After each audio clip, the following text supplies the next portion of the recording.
You can't be oblivious and expect good results. All right. In the Book of Five Rings, the idea of rhythm is a constant theme throughout the book.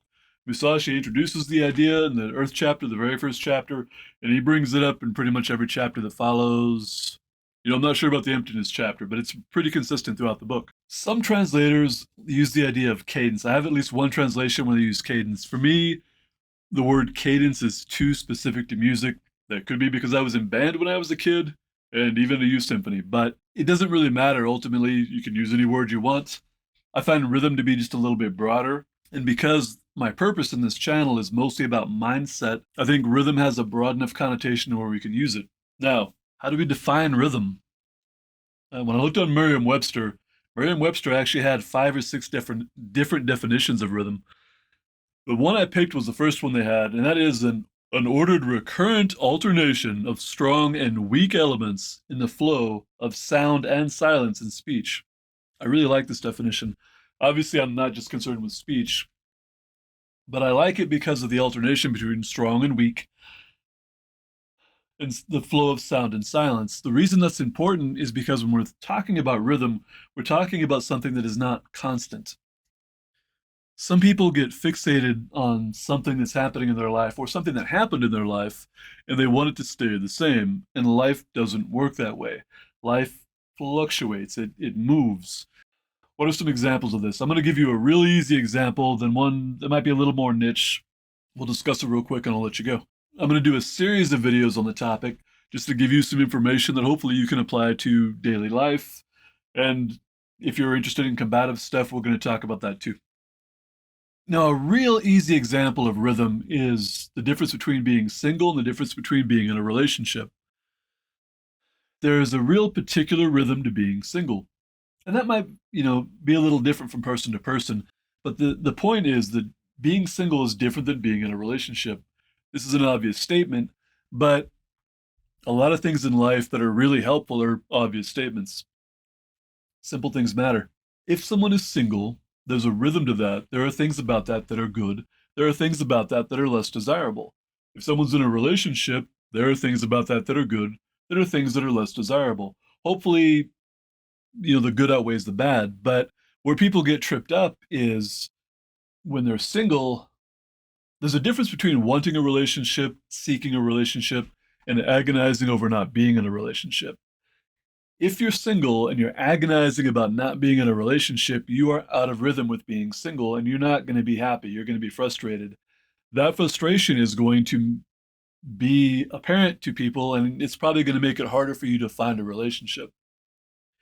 If you're single and you are true to that rhythm and you take that time to, some people would say like level up or make yourself more interesting or just pursue things that you're interested in, or you can be pathetic.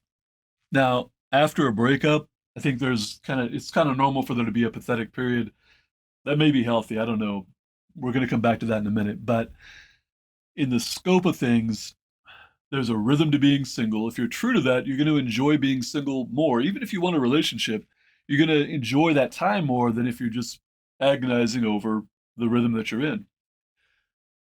If you're in a relationship, that also has a very specific rhythm. A lot of things I could say about that. I'm not going to dive into that too deep today. But when people are in a relationship and they're wishing that they were single if they missed the freedom they had or whatever, that they quite honestly probably didn't make the most out of in a positive way, um, they're not going to be happy in the relationship. And the relationship isn't going to be healthy. Nobody's going to be happy. So if you're in a relationship, if you identify the rhythm of the relationship and you're true to it, you are more likely to enjoy the relationship. The person you're in a relationship with is going to be happier.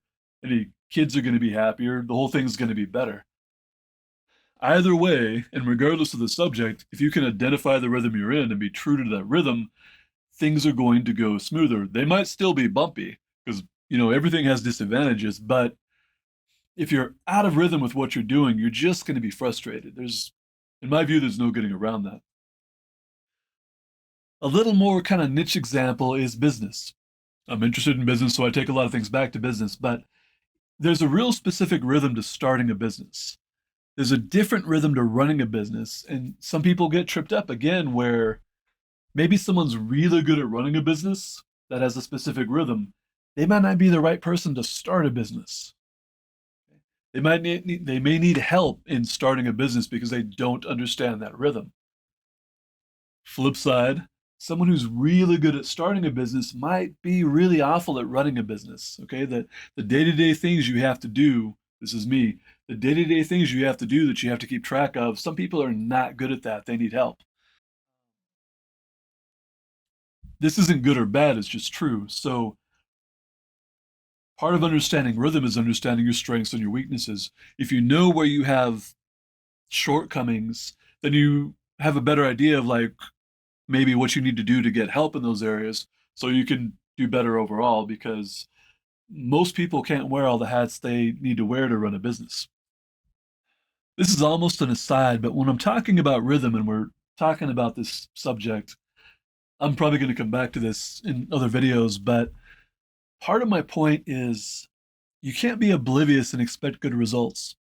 You can apply that to anything. But one thing where it really comes to mind is I've heard stories about people who got served divorce papers and they said they were completely sideswiped by it. Like they weren't expecting it, they didn't see it coming, didn't expect it at all. I think the only way that could happen is if you were just oblivious and you weren't paying attention. Obviously, if you're not paying attention, you're completely out of rhythm with what's going on. So, and the same thing could be, we could take business examples, we could take anything. I do realize there are examples of people that are clearly completely oblivious and still seem to have good results, at least in the short term. Sometimes when that happens, if not most of the time, it's because there's someone else who's involved who's taking care of the details that they're not paying attention to. At some point, most likely, that obliviousness is going to catch up to them. The last thing I'm going to say about rhythm today is be cautious about getting stuck in a bad rhythm. I think I have talked about this before, but a while back, like over the last year, I walk my dog a lot. I have a lot of freedom to think when I walk my dog. And there was a period where I was having to process something in my personal life, and it was something I was sad about. So I would think about it when I walked. Up to a point, I think that was healthy because I needed to figure some things out. But it became a pattern where I would get my dog, we'd go on a walk, and I would just kind of fall into thinking about this.